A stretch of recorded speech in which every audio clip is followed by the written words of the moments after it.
বিসমিল্লাহির রহমানির রহিম। কাস্টমার 3টি ফোন নিয়ে এসে বলতেছে ফোনগুলো নাকি দীর্ঘদিন যাবৎ বন্ধ হয়ে পড়ে আছে।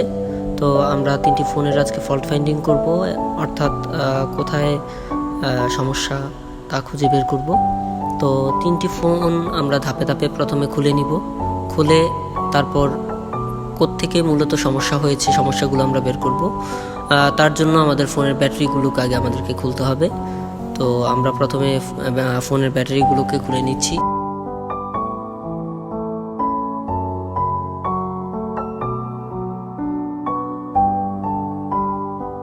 আমাদের ফোনের ব্যাটারিগুলো খোলা শেষ। এখন আমরা মাল্টিমিটারের মাধ্যমে মাল্টিমিটারকে ডায়োড রেঞ্জে নিয়ে আমরা ফোনে কোনো ধরনের শর্ট আছে কিনা তা খুঁজে বের করব। অর্থাৎ ফোনে যদি ব্যাটারি কানেক্টরে এক পাশে 400+ এবং অপর পাশে 1000+ অথবা ওয়েল দেখালে আমরা বুঝবো ফোনটিতে কোনো ধরনের শর্ট নেই।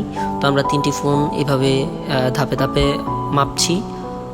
আমরা দেখতে পাচ্ছি এক পাশে 400+ দেখাচ্ছে এবং 2টি ফোনে এক পাশ ওয়েল এবং আরেকটি ফোনে রিভার্স পদ্ধতিতে 1600+ মান এসেছে। সুতরাং আমাদের ফোনগুলোতে কোনো ধরনের শর্ট নেই। ধন্যবাদ।